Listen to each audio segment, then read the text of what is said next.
Hello and welcome back to another video. This first part is going to be the unboxing, and then we'll get into the full review after I've used this for a couple days and can give you my thoughts on the quality of this camera. And I will also probably include some clips of the footage and what the mic sounds like and everything like that. FiFine was generous enough to send me this webcam, and I want to thank them for that. But nevertheless, I'm going to give you guys my thoughts. I think it's going to be pretty good because of the price. It might be nice for those who are doing online classes and just want a webcam that works well, is cheap and available, because at least here in the US, a lot of the webcams are not currently available. So let's get right into this.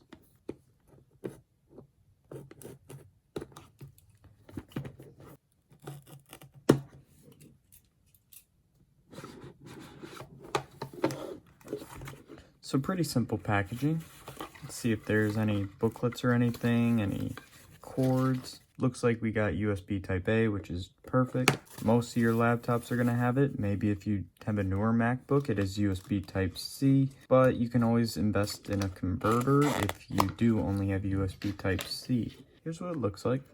Pretty simple. This is to where it can grab onto stuff like a monitor. So right down here you have a sticker where you can take it off, and there's adhesive to where you can place this on top of whatever. So that's nice. Let's quickly look at the user manual. USB 2.0, 2 million pixels. Yes, this is indeed a 1080p webcam, so that's nice to see. That means it's going to be better than a lot of the things you'll get on your laptops if you are a student.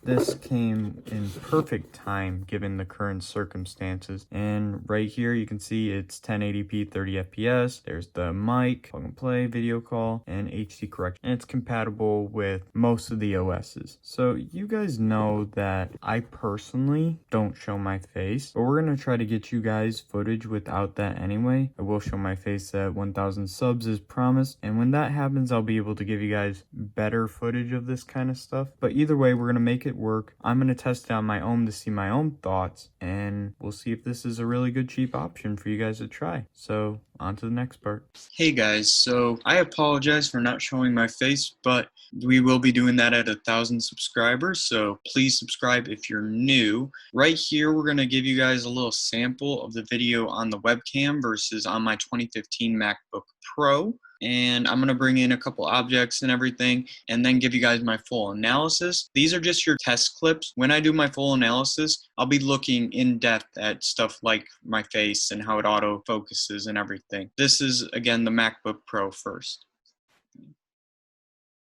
See how it focuses. Pretty quick. And you can see how it kind of handles the lighting in the back. My hand does get overexposed at times. Here's a Fire Stick. This is what it's an orange box, so I'll be bringing in the same things for the webcam itself. So we'll get those here. And here's just my iPad.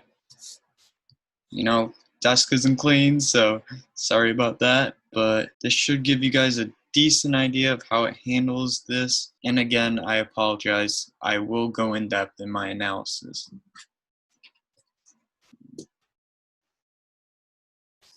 Okay, so here is the FiFine camera and how it's handling this type of light and everything. What I also want to mention is that the audio is on the FiFine mic, and before it was on my MacBook Pro. I have some fans going on in the background, so you'll see in both of them if it was able to cancel it out or not.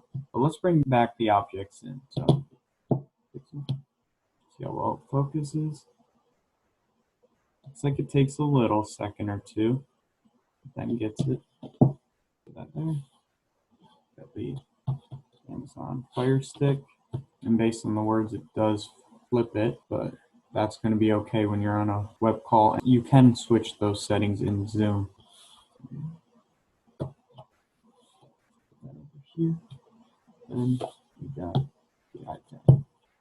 There's the iPad. Here's my hand. It looks like it's bringing in a lot more light, but also overexposing a little bit. Last thing we'll bring in again is the keyboard. And how quickly you can read those letters is how well it's doing with the autofocus. Okay, so that should be good enough. Okay, so here's my analysis after looking at many samples. This last part of the video is being shot on the iPad Pro. My reasoning for doing this is to give you guys another thing to compare to. Pay attention to the audio and the video on the iPad. I'll even show skin color and everything just in case to see what a non-overexposed one looks like, for example. Anyway, the FiFine K432 seems to be a decent option for the price. When compared to my MacBook Pro's audio, I feel like the K32's audio is slightly cleaner, but not significantly better to the point where I'd say it's a worthwhile upgrade. When looking at all my video samples, I also found that the video may not be a substantial upgrade as well. The FiFine K432 brings in a lot of light and tends to overexpose. It is nice that it is a 1080p webcam rather than the 720p webcam on my MacBook Pro. However, it didn't wow me as I thought it might when comparing to my MacBook Pro's webcam. Nevertheless, this webcam could be useful for many people. If you're someone who will need a webcam in a darker room, then this will help bring in more light. If you are an employee or a student who doesn't have a decent webcam on your computing device, or maybe your computer doesn't have a webcam in general, and you want a cheap option that is currently available, works really well, and will get the job done, then this webcam could be for you. At $36.99 on Amazon, the K432 is fairly priced, especially given the shortages in webcams lately. So I want to thank FiFine again for sending me this to review. I will reiterate the fact that I am giving my honest opinions regardless of this fact. Thank you all so much for watching. Please subscribe if you're new, and peace.